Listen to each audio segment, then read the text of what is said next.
Hello kids, welcome back in my channel Vidya Niketan and I'm Sunita Srivastava. Children, today I'm going to sharing question answer of your English books chapter 4 in my old town. This is a very beautiful poem written by Irene Hansen. In my previous video, I explained this chapter in Hindi. If you have not seen, then must watch this video. Because once you understand the chapter, the poem, then the question answer will be very easy for you. So let's start question answer. So first question is, write down all the points of contrast that you find between the girl and the boys. One has होगा यहाँ पे, one has been done for you. You can also write about your opinion of the girl and the boys. इस poem में girl और boys के बारे में ही बताया गया है कि गर्ल बिल्कुल शांत थी और जो बॉयज़ थे वो हमेशा बोलते रहते थे, उस लड़की पर हंसते रहते थे। इसके बाद वो जो लड़की थी वो हमेशा क्या करती थी, जहाँ जाती थी बीजों को गिराती जाती थी, और जो लड़के थे वो क्या करते थे, वेट सीमेंट के पैच पर वो अपने नाम को लिखते जाते थे। तो इस तरह से यहाँ पे बॉयज़ और गर्ल के बीच में कुछ हो रहा था यहाँ पे इस पोएम में, उसको यहाँ पे बताना है कि लड़की क्या कर रही थी और लड़के क्या कर रहे थे। तो यहाँ पे देखिए, एक तो इस बुक में किया हुआ है ड्रॉप्ड सीड, जो आपके पास बुक है उसमें भी होगा ये। तो यहाँ देखिए, सबसे पहले तो लिखा हुआ है यहाँ पे ड्रॉप्ड सीड, और बॉयज़ क्या करते थे, गर्ल क्या करती थी, ड्रॉप सीड, जहाँ भी वो जाती थी वो सीड गिराती जाती थी। और बॉयज़ क्या करते थे, कार्व आउट देयर नेम्स, और जो बॉयज़ होते थे वो क्या करते थे कि जितने भी वेट सीमेंट पैच होते थे उन पर वो अपने नाम को लिखते जाते थे, अपना नाम कार्व करते थे। तो दूसरा हम लिख सकते हैं ठीक इसी तरह से, नेवर आर्ग्यू, जो गर्ल होती है वो कभी भी आर्ग्यू नहीं करती है, कभी भी बहस नहीं करती है, जैसे कि लड़के किया करते थे, उसके ऊपर हंसते थे। तो इस तरह से लड़की यहाँ पर कुछ भी नहीं करती है। तो हम यहाँ पे लिख सकते हैं गर्ल वाले में never argue,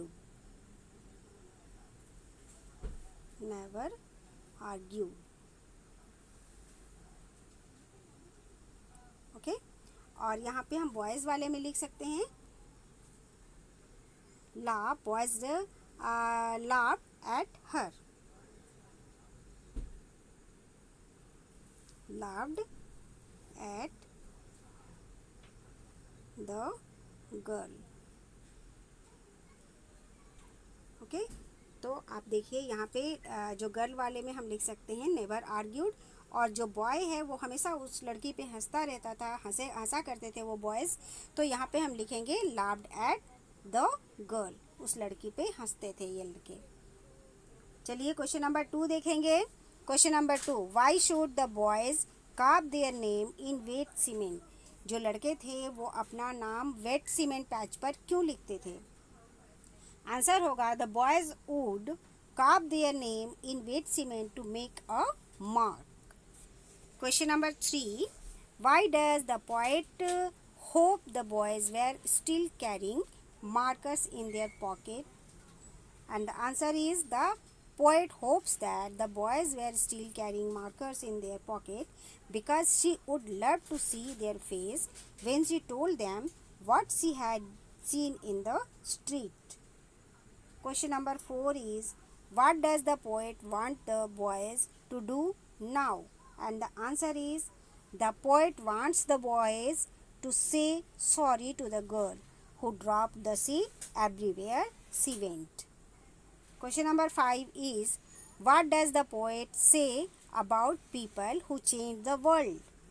And the answer is, the poet says that people who change the world are those we least expect, जिससे हम कम उम्मीद रखते हैं, अक्सर वही लोग हमारे जो वर्ल्ड है वहाँ पे परिवर्तन ला देते हैं, हमारे संसार को बदल देते हैं। The people who are worth hearing don't always have the loudest voice, जो लोग अच्छी बातें बोला करते हैं या जिनकी बातें अच्छी होती हैं, ज़रूरी नहीं है कि उनकी आवाज़ ऊंची हो। तो यहाँ पे ये हो गया हमारा, और नीचे हमारा जो है रेफरेंस टू द कॉन्टेक्स्ट, उससे भी हम करेंगे अभी। चलिए आगे बढ़ते हैं हम। चलिए रेफरेंस टू कॉन्टेक्स्ट की तरफ। और यहाँ पर देखिए जो पोएम है हमारा इन माई ओल्ड टाउन, उससे यहाँ पे कुछ लाइंस लिए गए हैं और उससे रिलेटेड क्वेश्चन भी नीचे हैं। तो हम यहाँ पे जो लाइन है पहले उसे पढ़ेंगे, फिर जो क्वेश्चंस किए गए हैं उनके आंसर लिखेंगे। तो सबसे पहले जो लाइन ली गई है पोएम से वो है, they had laughed at her and tell her she would never make a mark. ये जो बॉयज़ हैं वो क्या करते हैं, उस लड़की पर हंसते हैं वो, और कहते हैं कि she would never make a mark, कि वो अपना नाम कभी नहीं बना पाएगी, क्योंकि वो क्या करती थी, सभी जगह बीजों को गिराती जाती थी। लेकिन लड़के जो थे वो क्या करते थे, वेट सीमेंट की जो पैच होती थी उन पर वो अपना नाम लिखते जाते थे। वो इसलिए क्योंकि उनका नाम रहेगा, और उस लड़की के बारे में कहते थे कि वो अपना नाम कभी बना नहीं पाएगी। अब इससे इन पंक्तियों से रिलेटेड जो क्वेश्चन है वो है नीचे, how were the boys hoping to make a mark, and the answer is the boys were hoping to make a mark by carving out their name in any package of weight, यहाँ पे patch होगा, PATCH, patch of wet cement they carried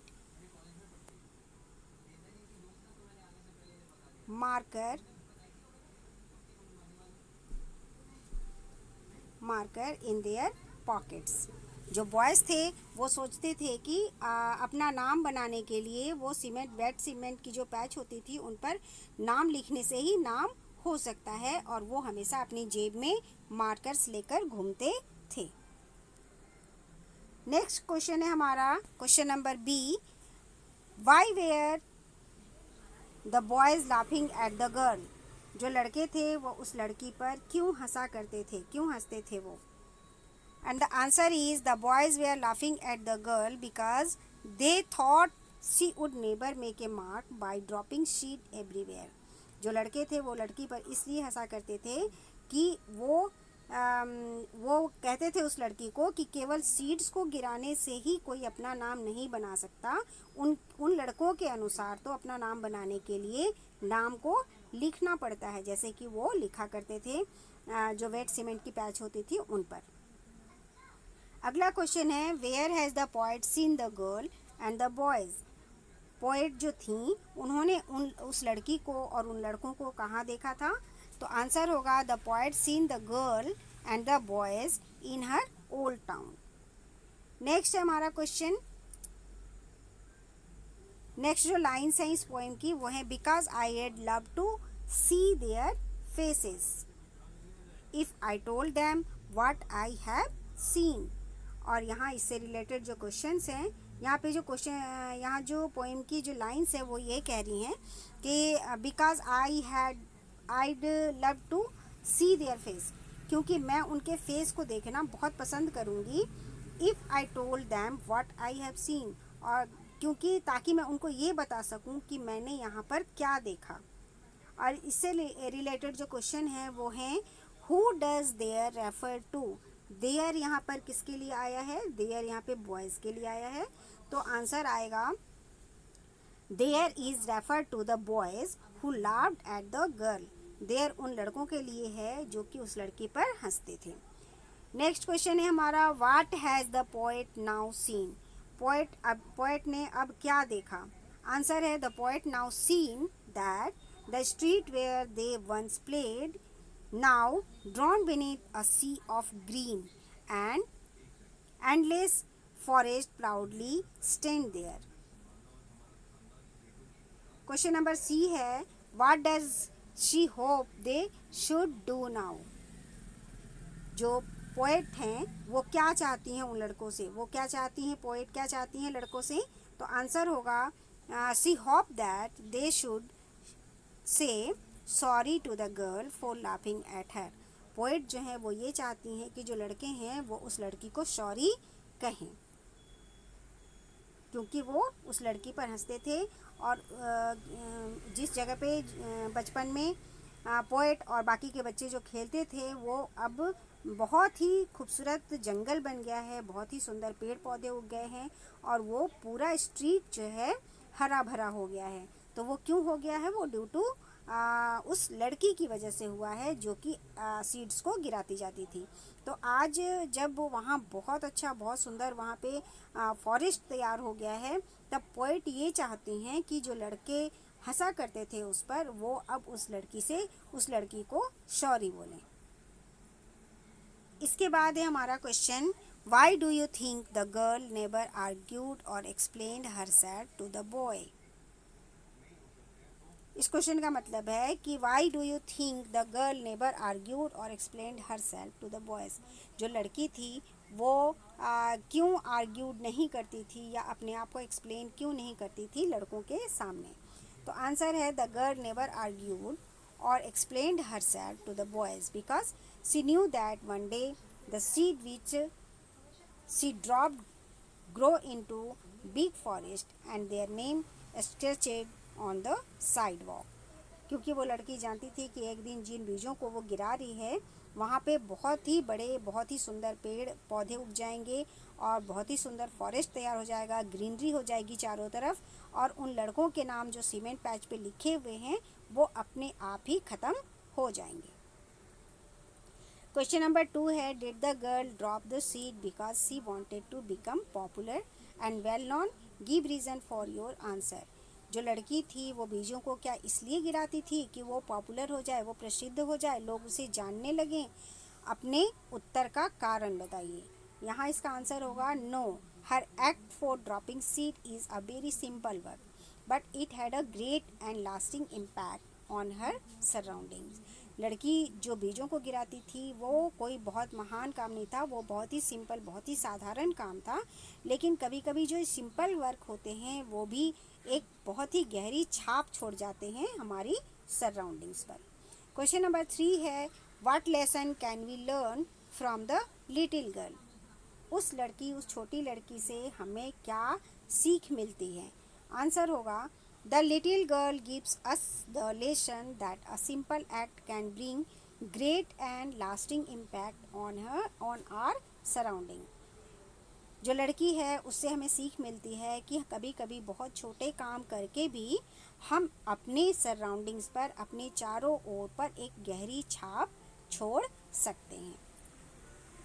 ज़रूरी नहीं कि हम अपना नाम कमाने के लिए बड़े बड़े काम करें, बल्कि ज़रूरी ये है कि हमें हमेशा अच्छे काम करने चाहिए जिससे सबका भला हो सके। कभी किसी के नुकसान के बारे में हमें नहीं सोचना चाहिए। तो यहाँ पे देखिए, इन माई ओल्ड टाउन के क्वेश्चन आंसर मैंने आपको दे दिए हैं, आप इसे नोट कीजिए और इसे याद कीजिए। थैंक यू बच्चों एंड बाय बच्चों, फिर मिलते हैं हम अगले चैप्टर में। Okay and bye.